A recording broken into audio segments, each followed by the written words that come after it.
प्रधानमंत्री नरेंद्र मोदी ने आज वर्चुअल माध्यम से स्वामित्व योजना के पहले चरण की शुरुआत। इससे बेहतर सुविधाओं के साथ ग्राम पंचायत विकास योजनाओं का निर्माण किया जा सकेगा।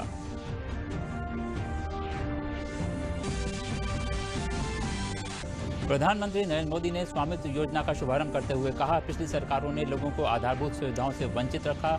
मौजूदा सरकार ने 2 करोड़ से अधिक लोगों को पक्का आवास मुहैया कराया।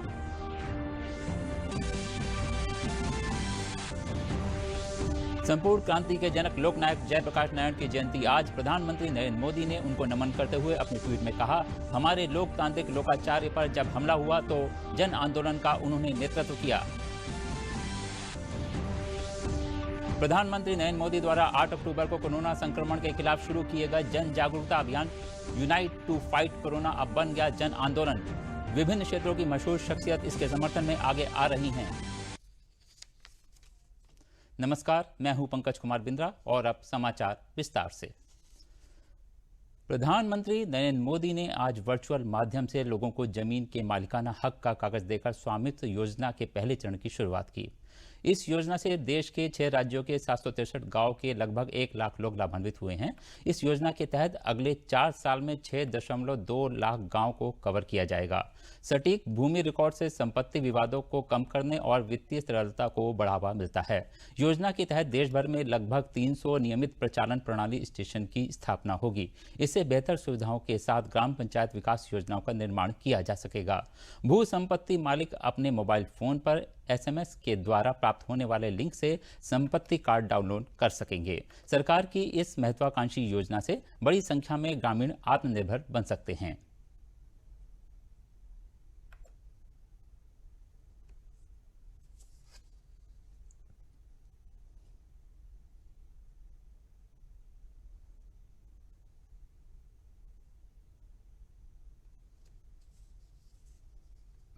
आत्मनिर्भर भारत अभियान में आज देश ने एक और बड़ा कदम उठा लिया है। स्वामित्व योजना गांव में रहने वाले हमारे भाइयों बहनों को आत्मनिर्भर बनाने में बहुत मदद करने वाली है। आज हरियाणा, कर्नाटक, मध्य प्रदेश, महाराष्ट्र, उत्तराखंड और उत्तर प्रदेश के हजारों परिवारों को उनके घरों के कानूनी कागज सौंपे गए हैं और अगले 3-4 साल में देश के हर गांव में हर घर को इस तरह के प्रॉपर्टी कार्ड देने का प्रयास किया जाएगा।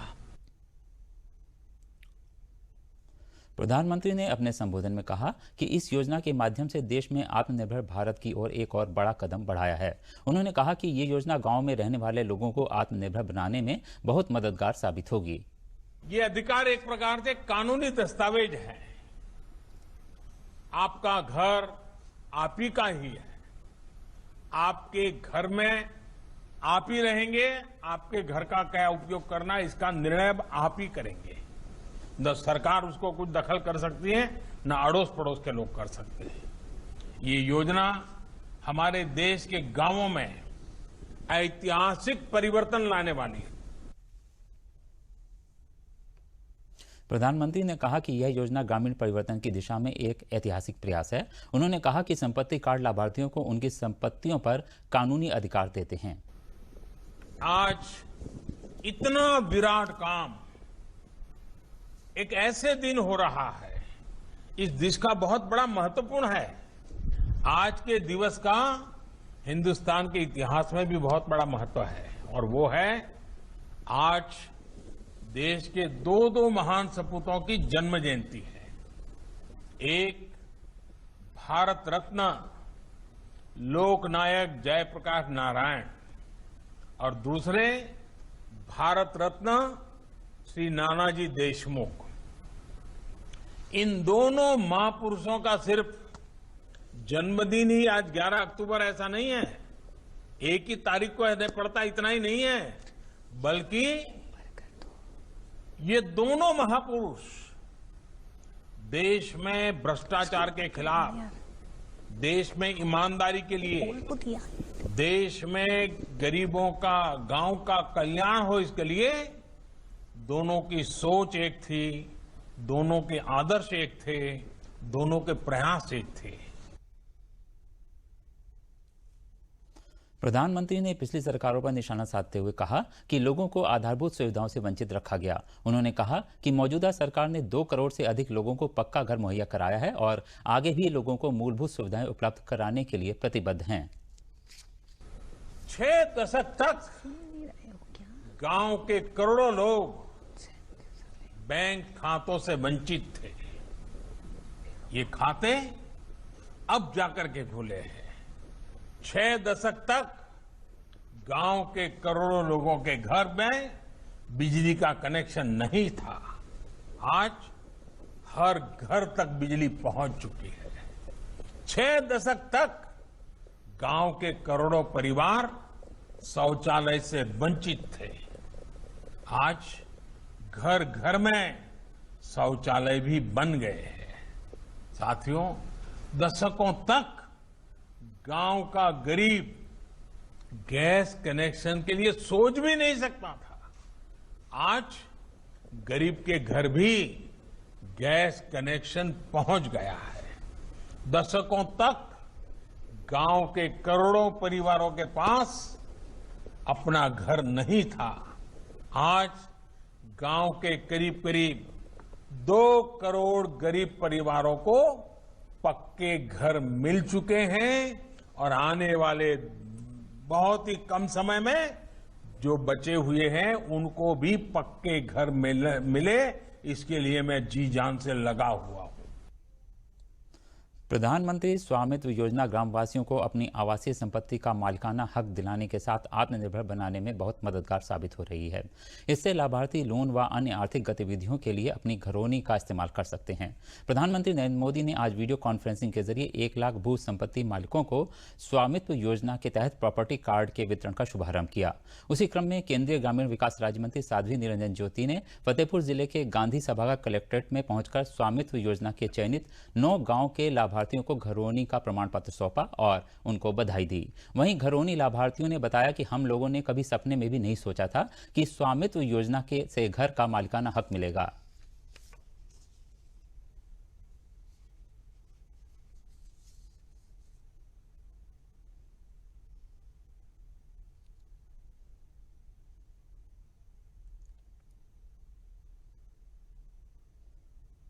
घरौनी के माध्यम से तमाम कमज़ोर वर्ग के जो लोग हैं, जिनके पास आय का कोई साधन नहीं था, न उनके पास कोई प्रॉपर्टी थी, न उनको बैंक लोन देने के लिए तैयार होता था, इस घरौनी के माध्यम से बैंकों से कर्ज लेके वो अपना स्वयं से रोजगार चला सकते हैं, आत्मनिर्भर बन सकते हैं। वित्त योजना के अंतर्गत हम आज अच्छा महसूस कर रहे हैं, खुशी महसूस कर रहे हैं कि हमारे सारे विवाद जो हैं इससे खत्म हो चुके हैं। इससे लोन लेके हम कोई से रोजगार भी कर सकते हैं। नहीं, सपने में तो कभी नहीं हमने सोचा था कि ऐसा होगा। माननीय प्रधानमंत्री जी के उससे हमको ये सब घरौनी जो प्राप्त हुई है, इससे बहुत अच्छा महसूस कर रहे हैं, खुशी महसूस कर रहे हैं। इस घरौनी से हमारी एकता से हमारे घर का मालिकान बन चुके हैं। इससे हम बहुत से लाभ ले सकते हैं। कोई लड़ाई दंगा इससे नहीं हो सकता और हमारे बच्चों को हमारे लिए इसका बहुत बड़ा लाभ मिलेगा भविष्य में आने वाले। अभी तक इसमें कोई हमारे पास कागज लिखा पड़ी नहीं थी, तो इससे हमारा जब मतलब कोई बल नहीं था इससे ज़मीन पर, और अब हमको इसके कागज मिल जाने से हमारे बल हो गया, हमारे नाम हो गए, तो हम इसमें लाभ भी ले सकते हैं। बड़ी अच्छी योजना है हमारे लिए। ये बहुत दिनों से चल रहा था कि स्वामित्व, जिनकी ज़मीन है उनका स्वामित्व का अधिकार मिलना चाहिए। कई बार होता क्या था कि उनकी ज़मीन होते हुए भी दखलंदाजी कर दी जाती थी। अभी वो जो पुरानी बस्तियां हैं, उन बस्तियों को चयनित करके उनका अधिकार दे करके जो पंचायत, ग्राम पंचायत की ज़मीन है उसको उससे अलग करके, और गांव में क्या क्या चीज़ उपलब्ध है और कौन चीज़ अभी सरकारी ज़मीन पर बनी है या किसका कुआं है, मंदिर है, कहीं भी है, ये सारा उसमें आ जाएगा। जैसे आप नेट खोलेंगे फला गाँव में क्या क्या बना हुआ है तो वो पूरा आपको दिखाई पड़ेगा। मैं समझती हूँ कि ये बहुत बड़ी क्रांतिकारी कदम है। माननीय प्रधानमंत्री जी को मैं बधाई देती हूँ। खेतों की तरह ही घर का लिखा पढ़ी में मालिकाना हक पाकर उत्साहित घरौनी के लाभार्थियों में भविष्य को लेकर तमाम डर अब पूरी तरह समाप्त हो चुका है, क्योंकि खेतों की खतौनी की तरह ही अब घर की घरौनी बनाई जा रही है। केंद्र सरकार की इस स्वामित्व योजना के तहत बाराबंकी जिलों को पायलट प्रोजेक्ट के रूप में चुना गया है और आज देश के प्रधानमंत्री नरेंद्र मोदी वीडियो कॉन्फ्रेंसिंग के जरिए बाराबंकी में घरौनी के 2 लाभार्थियों से मन की बात भी की। लाभार्थियों में तहसील नवाबगंज के ग्राम मोहम्मदपुर चौकी निवासी रामरती और ग्राम मुरादाबाद मजरे नरगिस मऊ निवासी दिव्यांग राम मिलन शामिल हैं।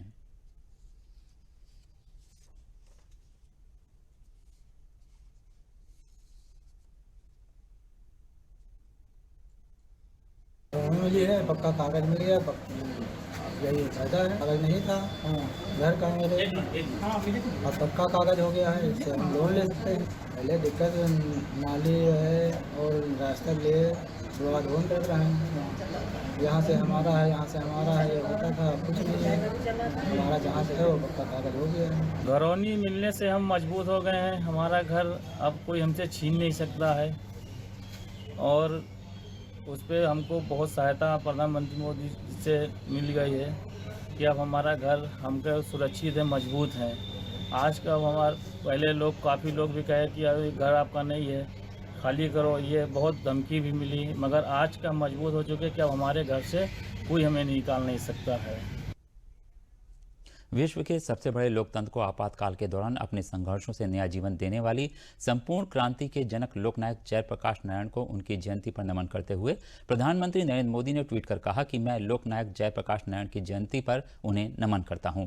उन्होंने भारत की स्वतंत्रता के लिए बहादुरी से लड़ाई लड़ी और जब हमारे लोकतांत्रिक लोकाचार पर हमला हुआ तो उन्होंने इसकी रक्षा के लिए एक मजबूत जन आंदोलन का नेतृत्व किया। उनके लिए राष्ट्रहित और लोगों के कल्याण से ऊपर कुछ भी नहीं था। आज भारत रत्न नानाजी देशमुख की जयंती है। प्रधानमंत्री नरेंद्र मोदी ने उनकी जयंती पर याद करते हुए कहा कि महान नानाजी देशमुख लोकनायक जयप्रकाश नारायण के सच्चे अनुयायियों में से एक थे। उन्होंने जेपी के विचारों और आदर्शों को लोकप्रिय बनाने के लिए अथक प्रयास किया। ग्रामीण विकास के लिए उनका कार्य हमें प्रेरित करता है। भारत रत्न नानाजी देशमुख को उनकी जयंती पर नमन करता हूं।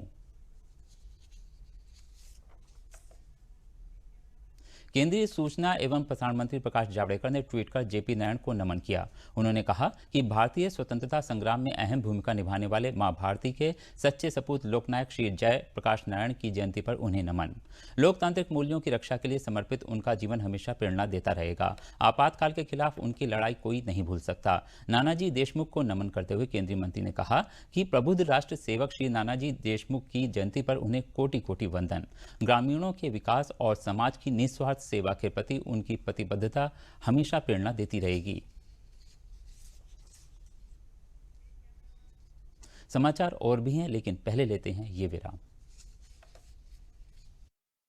आज का पाठ है साफ सफाई रखना, दिमागी बुखार से बचना। तुम साफ सफाई हो भरपूर, सुअर बाड़े घर से दूर। नंबर 2, मच्छर चूहे और छछूंदर आने ना दो घर के अंदर। रोल नंबर 4, शौच करने या कराने के बाद साबुन पानी से धोना हाथ। बिल्कुल ठीक। दिमागी बुखार जानलेवा है, ये ज्यादातर गंदगी से फैलता है। गांव और घर में साफ सफाई रखकर इससे बचा जा सकता है। कोई जांच कराने की जरूरत नहीं, कुछ नहीं होगा, कुछ नहीं। बहू, जांच करा ले। प्रसव के पहले माँ की कम से कम 4 बार जांच अवश्य कराएं। ये सेवाएं बिल्कुल मुफ्त है। चांस क्यों लेना है, चांस क्यों लेना। मैंने छत की भी मरम्मत करवा दी, आखिर चांस क्यों लेना। अगर हर कोई रखता है मेरा इतना ख्याल, तो मैं क्यों न रखूं अपना ध्यान। इसीलिए 9 तारीख को सरकारी अस्पताल जाती हूँ, जहाँ अब सरकारी के संग प्राइवेट डॉक्टर भी आते हैं। प्रधानमंत्री सुरक्षित मातृत्व अभियान के तहत हर महीने की 9 तारीख को सभी सरकारी अस्पतालों में गर्भवती महिलाओं की विशेष सेहत जांच मुफ्त की जाती है, ताकि अगर खतरे के लक्षण हो तो उनका सही समय पर इलाज कर सके। 9 तारीख को मेरा ख्याल सबसे पहले। केंद्रीय श्रम एवं रोजगार मंत्री संतोष गंगवार और नगर विधायक अरुण कुमार ने बरेली में कृषि बिल के समर्थन में प्रेस कॉन्फ्रेंस की, जहां उन्होंने इस बिल को किसानों के लिए आय दुगनी करने वाला बिल बताया। उन्होंने कहा कि हमारी सरकार किसानों की भलाई के लिए स्वामीनाथन समिति की सिफारिशों को अमल में लाते हुए काम कर रही है। इस बिल के जरिए किसानों की आय दोगुनी होगी और उन्हें अपनी उपज बेचने के लिए परेशानियों का सामना नहीं करना पड़ेगा। बाजार अब उसके खेत तक आएगा। उन्होंने कहा कि उत्तर प्रदेश की अगर बात करें तो यहाँ मंडी टैक्स 2% है, वहीं कांग्रेस शासित राज्य राजस्थान में मंडी टैक्स 8.5% है। कांग्रेस किसानों का शोषण कर रही है। उन्होंने कृषि बिल के विरोध को लेकर कहा कि विपक्ष देश में भ्रम फैलाने का काम कर रहा है। मैं कई स्थानों पर मेरा जाना हुआ है और कृषि बिल के संदर्भ में जहाँ कहीं भी गए केवल थोड़े से स्थानों को छोड़कर, और जो वे लोग जो इस बिल के बारे में जितना समझने का काम नहीं किया वो चाहे कुछ बोले, पर मुझे लगता नहीं कि इस बिल से कोई नुकसान हो रहा है। ये बिल वास्तव में एक आम किसान के लिए फायदे की दिशा का कदम है। जैसा कि एक बात सत्य है कि देश के अंदर 85% से अधिक किसान वे हैं जो छोटी जोत के हैं और जो इतना पैदा नहीं करते हैं, जो 2 हेक्टेयर से कम जोत के हैं, और वो इतना पैदा करते हैं कि जो खुद इस्तेमाल करते हैं या स्थानीय बाज़ारों पर बेचते हैं। बड़े किसान नहीं हैं। बड़े किसान को चिंता ज़्यादा होती है, जो उसके हिसाब से काम करता है, पर छोटे किसान का जो भी वो पैदा करता है अगर बेचना आता है तुरंत हाथ के हाथ बिक जाए, स्थानीय मंडी में लिया जाए। तो आप ध्यान करेंगे कि उत्तर प्रदेश ने मंडी टैक्स बिल्कुल एक बराबर कर दिया है, 0 कर दिया है। अपर मुख्य सचिव स्वास्थ्य अमित मोहन ने लखनऊ में वार्ता कर बताया कि कोरोना वायरस के संबंध में प्रदेश की स्थिति इस प्रकार है। विगत 24 घंटों में कोरोना संक्रमण के 3,348 नए मामले सामने आए हैं। इसी अवधि में 3,417 लोग संक्रमण के पश्चात उपचारित होकर डिस्चार्ज किए गए हैं। इस प्रकार पिछले 24 दिनों से लगातार एक्टिव केसेस में कमी आ रही है। जो नए संक्रमण आ रहे हैं उनसे ज़्यादा लोग डिस्चार्ज हो रहे हैं। इस समय एक्टिव इन्फेक्शन केसेस की संख्या घटकर 40,019 हो गई है। अब प्रदेश में रिकवरी का प्रतिशत 89.37% हो गया है। संक्रमित व्यक्तियों में से 6,394 लोगों की मृत्यु हुई है। विगत 24 घंटों में संक्रमण के 3,348 नए मामले सामने आए हैं। इसी अवधि में 3,417 लोग संक्रमण के पश्चात उपचारित होकर डिस्चार्ज किए गए हैं। तो इस प्रकार पिछले 24 दिनों से हम ये देख रहे हैं कि लगातार जो हमारे एक्टिव केसेस हैं उनमें कमी आ रही है और जो नए संक्रमण आ रहे हैं उनसे ज़्यादा लोग डिस्चार्ज हो रहे हैं। इस समय एक्टिव इन्फेक्शन केसेस की संख्या घट कर के 40,019 हो गई है। ये 17 सितंबर को 68,235 थी, 68,235 थी और ये आज 40,019 रह गई है। तो पिछले 24 दिनों में 28,000 से ज़्यादा केसेस कम हुए हैं, एक्टिव केसेस। अब तक प्रदेश में संक्रमण के पश्चात 3,90,566 लोग उपचारित होकर डिस्चार्ज किए जा चुके हैं। तो अब प्रदेश में रिकवरी का प्रतिशत 89.37% हो गया है। 89.37% रिकवरी रेट है। संक्रमित व्यक्तियों में से कुल 6,394 लोगों की अभी तक मृत्यु हुई है। प्रधानमंत्री नरेंद्र मोदी द्वारा कोरोना जागरूकता अभियान चलाया जा रहा है। इसका असर गोरखपुर में देखने को मिल रहा है। इसी कड़ी में गोरखपुर के सांसद रवि किशन ने प्रधानमंत्री द्वारा चलाए जा रहे कोविड-19 जागरूकता अभियान के तहत अपील की कि जब तक दवाई नहीं तब तक ढिलाई नहीं। 2 गज की दूरी, मास्क बहुत जरूरी का सिद्धांत अपनाएं और कोविड-19 से बचे रहें। इसी के साथ गोरखपुर के चिकित्सकों, अधिवक्ताओं, पर्यावरण विशेषज्ञ एवं खिलाड़ियों द्वारा प्रधानमंत्री के कोरोना जागरूकता अभियान को सफल बनाने में बढ़ चढ़कर हिस्सा लिया जा रहा है। मैं सबसे समस्त भारत से जितने इस वक्त डीडी पर मुझे देख रहे हैं, दूरदर्शन पर, कि आप लोग अपने सेहत का ख्याल रखें। बहुत ज़रूरी बा, हाथ धोते रहिए गर्म पानी पीते रहिए, दूरी बना के रखिए। शादी ब्याह जहाँ भीड़ भड़क्का ज़्यादा हो वहाँ पर ना जाएं। 2 गज की दूरी बहुत ज़रूरी बा। और जैसे जब तक वैक्सीन ना आ जाए तब ले ये अपन समझदारी करब बहुत ज़रूरी है। तो हमार सबसे निवेदन बाटे, हाथ जोड़ के निहोरा बा कि जब तक दवाई नहीं तबले कोनो ढिलाई नहीं। 2 गज दूरी, मास्क है जरूरी, सैनिटाइजर अथवा साबुन से हाथ धोना है जरूरी, और कोरोना से सावधानी रखें पूरी। और सावधानी बरतने के इस क्रम में एक बात मैं और जोड़ना चाहता हूं जो बहुत सरल है और हम लोग सब अपने घरों पे कर सकते हैं, कि जब कभी हम बाहर से कहीं लौट के घर पे आएँ तो भाप लें। मास्क अप इंडिया प्रधानमंत्री जी के इस जागरूकता अभियान के तहत हम चिकित्सक पूरी तरह से जागरूक हैं और अपने पूरे मरीजों को हम जागरूक करने की कोशिश कर रहे हैं, जिसमें हम लोग हर मरीज, हर व्यक्ति को ये समझाते हैं कि मास्क पहने, सोशल डिस्टेंसिंग का पालन करें, समय पर हैंड को सैनिटाइज करते रहें। दूसरी चीज़ें, अन्य चीज़ों का भी ख्याल रखें। जहाँ बाहर निकलते हैं तो फिर सोशल डिस्टेंसिंग का पालन जरूर करके रखें। मास्क तो सबसे अनिवार्य है, मास्क तो हमेशा सबको पहनना है। और जब भी आप किसी से थोड़ी देर के लिए भी मिलते हैं या कहीं से आते हैं तो सबसे पहले अपने हाथ और पैर को पूरी तरह से धोएं और हाथ को जरूर सैनिटाइज करें।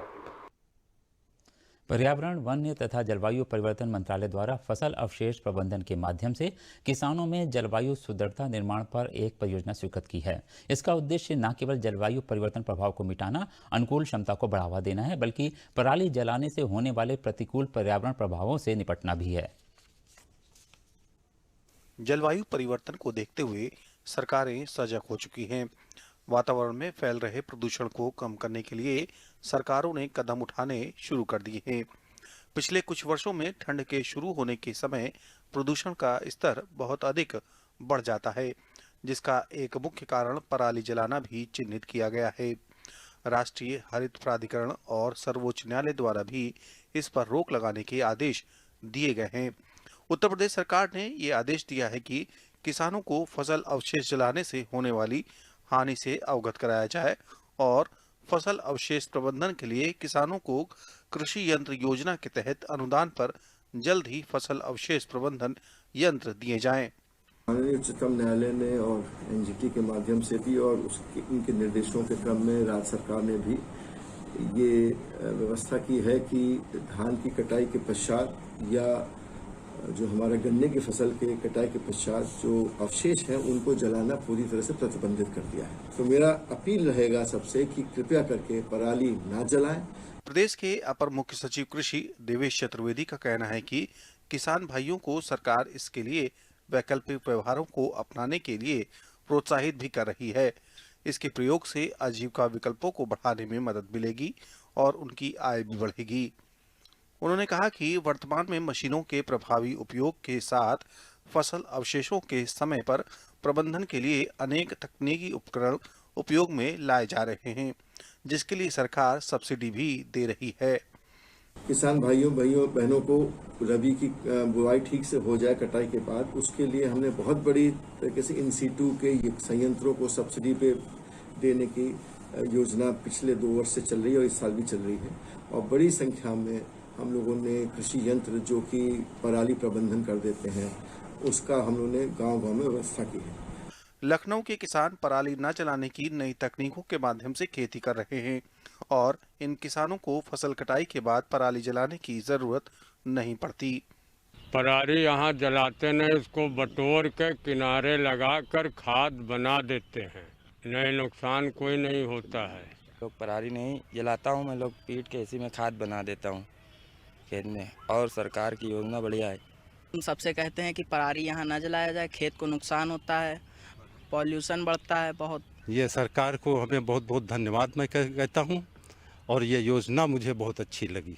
पराली जलाने की समस्या मूल रूप से किसानों के अर्थतंत्र से जुड़ी हुई है, इसलिए पर्यावरणीय पक्ष के साथ इस समस्या के आर्थिक पहलू की ओर भी ध्यान देने की जरूरत है, जिसके लिए सुप्रीम कोर्ट ने भी आदेश दिए हैं। Himanshu Sonkar, DD News, Lucknow.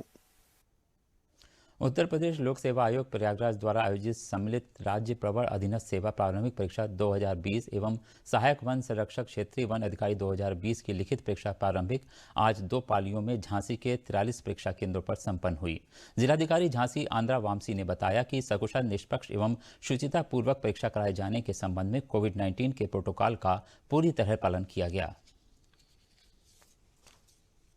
व्यवस्थाएं काफ़ी सही थी, सैनिटाइजेशन की व्यवस्था थी और 1 फुट छोड़ के बैठाया गया था।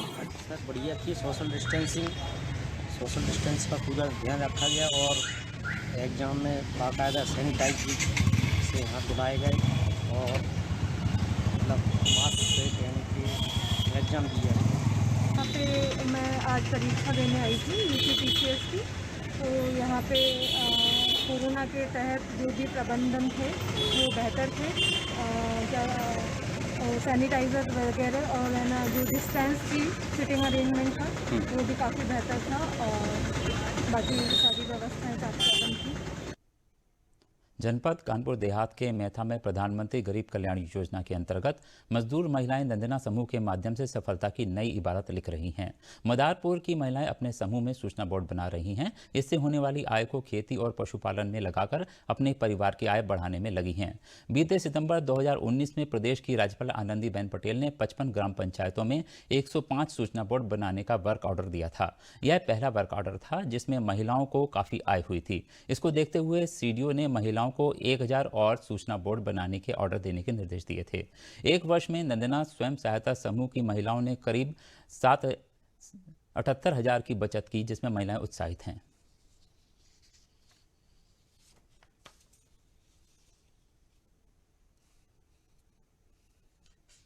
साइन बोर्ड बना के फायदा मिली हम लोगन का 10 जनी है ने और फायदा मिली।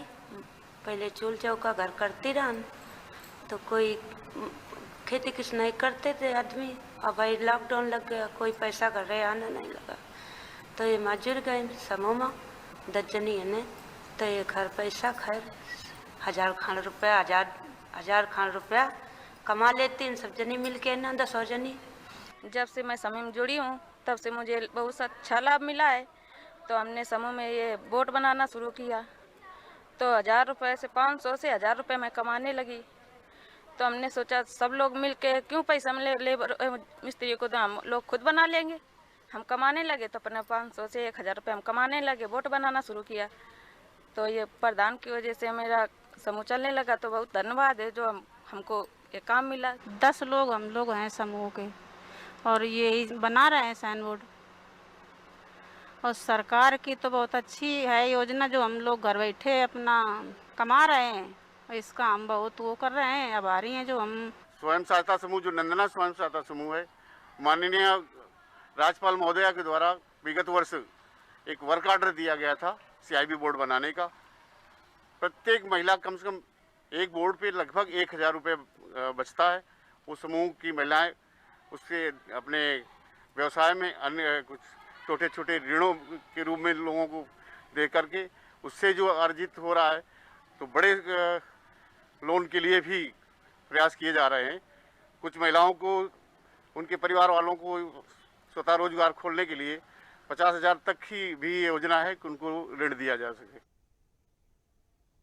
और बात अब अपनी सुरक्षा की, कोविड-19 से बचाव की और DD न्यूज़ की खास मुहिम मास्क अप इंडिया की। देखते हैं क्या है ये पहल। वैश्विक महामारी कोविड-19 जिसका कहर संपूर्ण मानव जाति को अपनी आगोश में ले चुका है। टीका या दवाई उपलब्ध होने तक महामारी के खिलाफ मानवता की जंग जारी है। ऐसे में सबसे जरूरी है सावधानी और बचाव। फेस मास्क कोरोना से रोकथाम का सबसे प्रभावी उपाय साबित हुआ है। विश्व स्वास्थ्य संगठन और विशेषज्ञों की शोध का भी यही निष्कर्ष है कि मास्क से मुंह और नाक को अच्छी तरह ढककर कोरोना संक्रमण को कम किया जा सकता है। कोरोना संक्रमण से बचाव के लिए मास्क पहनने के साथ ही जरूरी है मास्क को सही तरीके से पहनना। बहुत से लोग मास्क से नाक और मुंह को सही तरीके से नहीं ढकते हैं, जिससे संक्रमण का खतरा बना रहता है। बिना मास्क या फेस कवर के घर से बाहर निकलने की अभी कल्पना करना भी सही नहीं है। जुड़िए डीडी न्यूज की खास मुहिम मास्क अप इंडिया के साथ। मास्क पहने और अपने मुंह और नाक को अच्छी तरह ढके। अपने परिवार के सदस्यों और दोस्तों को मास्क पहनने के लिए कहें। Mask up India, mask up India. DD news के माध्यम से सबको बताना है, कोरोना को हराना है, मास्क जरूर लगाना है। Mask up India, mask up India, mask up India.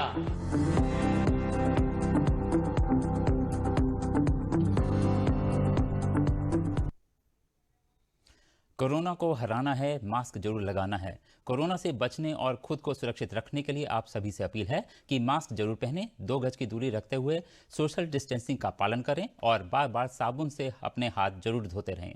आप लोगों के लगातार प्रयासों से ही भारत जीतेगा और कोरोना हारेगा। इसी के साथ समाचार समाप्त हुए। नमस्कार।